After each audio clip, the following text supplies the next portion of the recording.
학업 문제와 교장의 직권남용 문제를 둘러싼 분쟁으로 육문중학교에서는 교장이 자주 교체되었는데, 내가 길림에 도착한 그 당시에는 남경금능대학 출신인 장음원을 대신하여 리광안이 교장으로 부임된 지 얼마 안 된다고 하였다.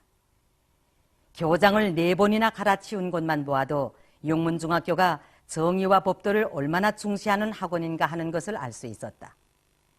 육문중학교의 이 혁신적인 교풍이 나의 마음을 끌어당기었다. 김사오는 다음 날 나를 육문중학교의 김강 선생한테 소개해 주었다. 김강은 영어를 잘하였다. 나는 그의 안내로 리광안 교장을 만났다. 리광안은 중국 민족주의 좌파에 속한 사람으로서 주울레 총리의 중학시절 동창이었고, 어려서부터 주 총리의 영향을 받은 양심적인 지식인이었다.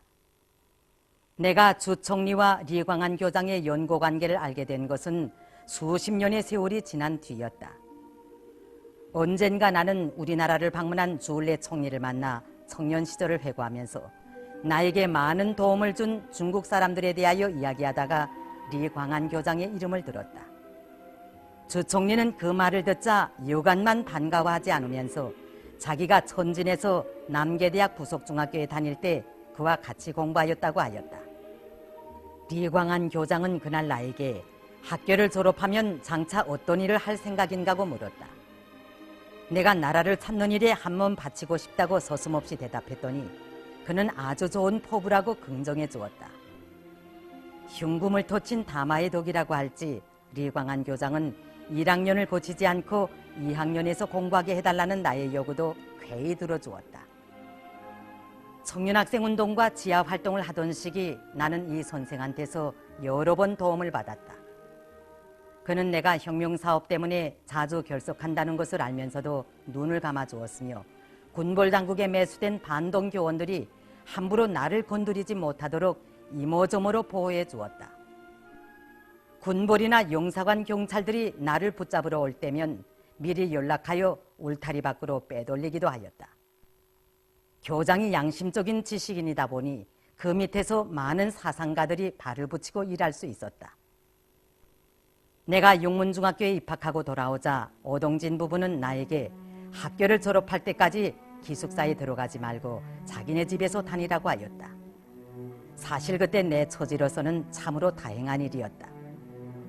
나는 어머니의 뒷받침으로 공부를 해야 하였는데 우리 어머니는 병약한 몸이었다.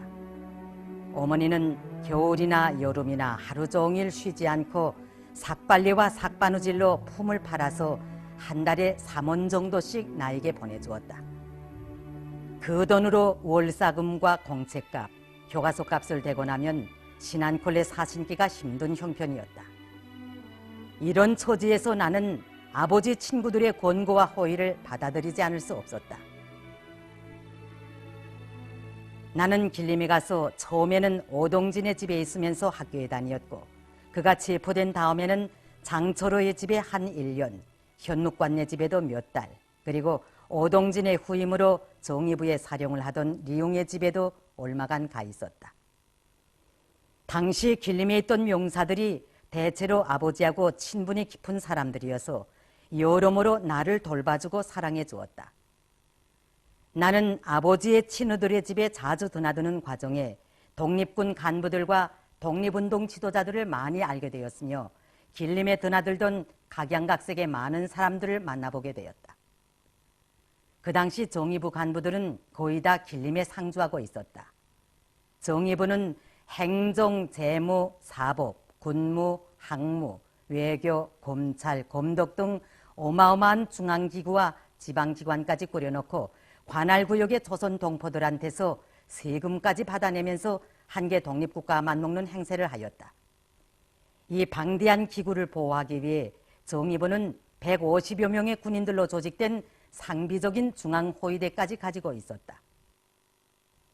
길림은 중국의 한계 성 소재지로서 봉천, 장춘, 할빈과 더불어 만주지방의 정치, 경제, 문화의 중심지의 하나였다. 길림 독군소에서는 장작님의 사촌 동생 장작상이 우두머리 노릇을 하였는데 그는 일본 사람들의 말을 잘 듣지 않았다. 일본 사람들이 누가 공산당원이고 누가 나쁜 사람이라고 고소하여도 그는 당신들은 상관할 필요가 없다고 하면서 그들의 요구를 거절해버리곤 하였다. 그가 이렇게 한 것은 그에게 무슨 정치적 견해가 있어서라기보다도 무식하고 자존심이 강하였기 때문이었다.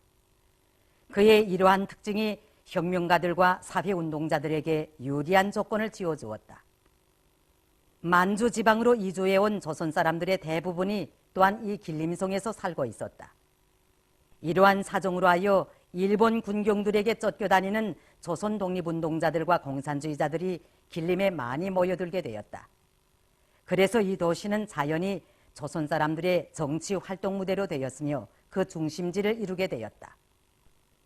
동삼성에서의 베일의 채권지는 길림이라고 한 일본 사람들의 평가가 우연한 것이 아니었다.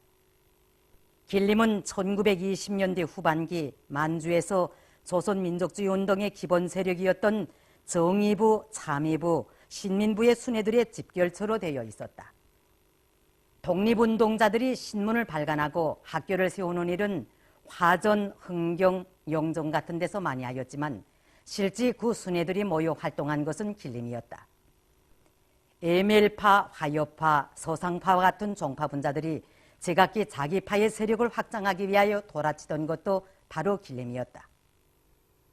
공산주의 운동자들 가운데서도 제노라고 하는 명물들은 거의 다 이 길림에 드나들었다.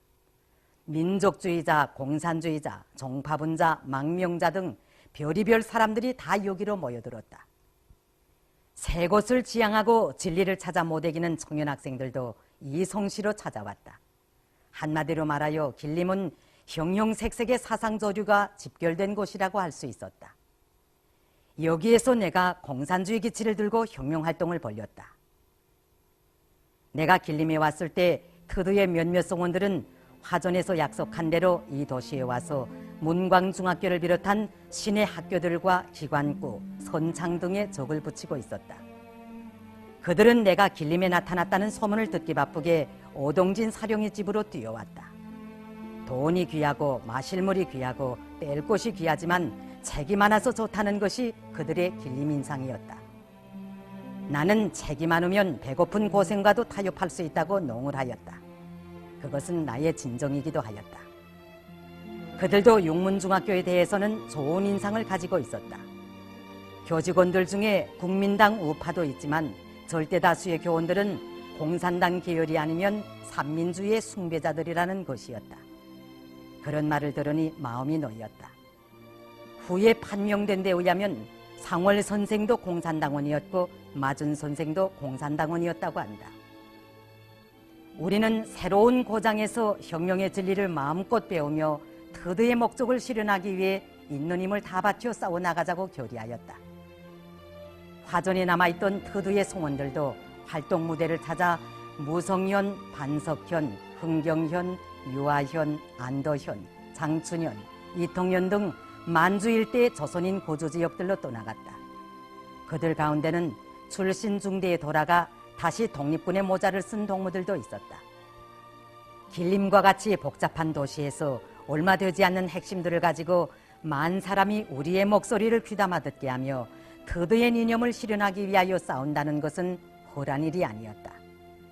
그러나 우리는 각자가 한 점의 불씨가 되어 주변에 10사람, 100사람을 불러일으키고 그 100사람이 다시 1000사람, 10,000사람의 심장을 달구어 세계를 변혁할 굳은 결심에 차넘치고 있었다.